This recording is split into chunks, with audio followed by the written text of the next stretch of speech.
Hello, it's the 1st of December and that's the perfect time to read the first chapter from this brand new book, Elma the Elf and the Tinsel-Tastic Sled Zeppelin, an Advent countdown to Christmas, one chapter per day. It was written and illustrated by me, Nick Simons, and Camilla Victoria Storm.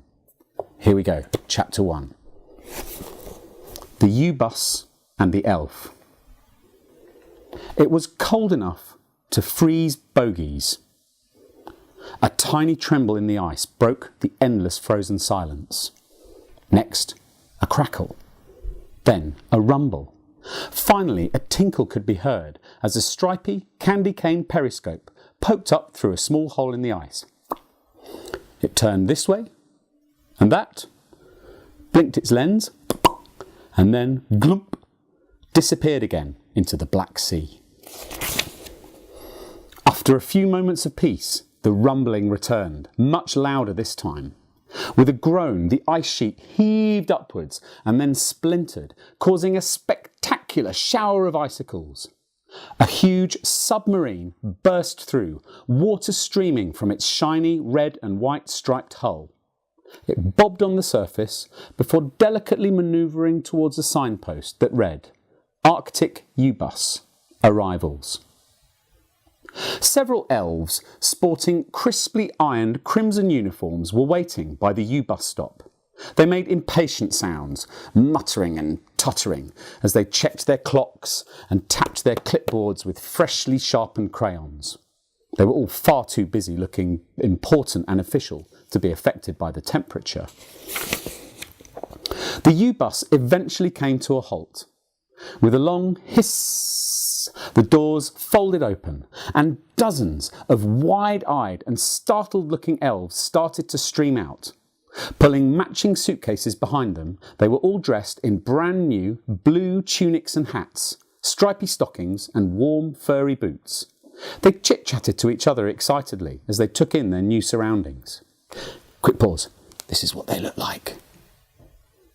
If you want to look really closely, you have to get the book. I'll carry on.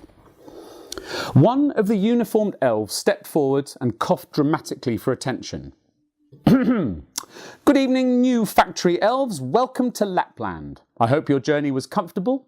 You have finally completed your studies at elf school. Congratulations. It's now time to start making toys for lovely children all over the world. It's hard work, but it's fun work, and I hope you will be ho-ho happy. She paused for a moment, as if waiting for laughter. There was none. She continued. We are your supervisors. Time is tight. Another U-Bus is arriving in a few minutes, so there's not a moment to lose. Let's get cracking. The elves were silent in anticipation as, one by one, each supervisor gathered a small crew before leading them off towards the giant, brightly illuminated factory sitting in the middle of the ice flats. After a few minutes, there was only one supervisor left. She marched forwards with her nose in the air and peered at the remaining elves over her wire-rimmed spectacles. She glanced down at her clipboard, which had a glossy picture of a rubber duck stuck to the back. Last but not least, step forward when I call out your name. Bonzo? Hello? JP? Nutmeg? Oh, front of the line. Very good, Nutmeg. Pixelf? Pixelf? Oh, I didn't see you down there.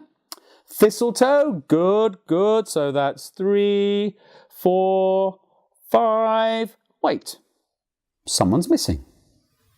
The elves looked at each other and muttered. Nutmeg, a tall elf with an eager expression and a mop of messy hair, rolled his eyes, turned to the bus and shouted through a cupped hand. Elma! A squeal, and the noise of scrambling came from the U-Bus. A huge and wobbly mound of belongings appeared in the doorway. Behind it, almost invisible, was a small, scruffy elf with reddish-brown hair. I thought we were only allowed one suitcase each, Bonzo, a burly elf, whispered. To be fair, Bonzo, she does only have one suitcase, replied Thistletoe, a gangly elf standing beside him. And a toolbox, added little Pixelf, and a beach ball, one balloon, some paper and pencils, and... Is that a stuffed flamingo? Yeah, with a Viking helmet, said Bonzo with a chuckle. The little elf teetered down the steps of the U-bus, swaying this way and that with the weight of her load. Gingerly, she stepped onto the ice. She slipped suddenly, her legs flying out behind her. Her stack of multicoloured possessions exploded in every direction as she fell, face down, into a pile of powdery snow.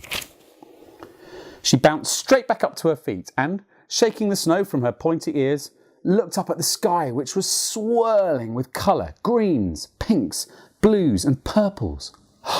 Whoa! Look, it's the aurora, she gushed. The northern lights. The supervisor gave a little cough. Elma didn't seem to notice. That is beautiful. Okay, stop what you're doing, everyone. I need a photo. Elma rummaged through her bags, mumbling to herself. The supervisor coughed again, slightly louder. Planet Elf calling Elma, whispered JP, nudging her in the ribs with his ukulele case. Stick a bauble in it. Elma turned to the supervisor and switched on her best smile. Hello, she said cheerfully.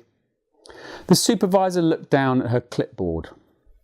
You must be Elma. Yep, Elma, that's me. Elma wiggled an outstretched hand. The handshake wasn't returned. Very well, Elma, stand in line. I'm your... you are Porter, interrupted Elma. That's brilliant. I had no idea how I was going to carry all my things. No, I'm not your porter. I am your boss, your supervisor. Oh, hello, your supervisor. Lovely to meet you. A few of the elves sniggered, but Nutmeg shook his head and tutted. What did I say? Said Elma, looking innocent. The supervisor ignored Elma. Please follow me inside. The tour is about to begin. With that, she spun on her heels and marched towards the factory. The elves followed obediently in orderly lines. All except for Elma, who lagged behind, struggling to gather up all her stuff. The supervisor turned round. Her face was now the same colour as her red tunic. Inside, tour, now, she barked like an angry walrus. In front of them, there was a huge, red, rectangular door. Slowly, with mechanical creaks and clanks, it started to roll upwards. The newest elves had arrived at Santa's toy factory. Bye-bye. Thanks for listening.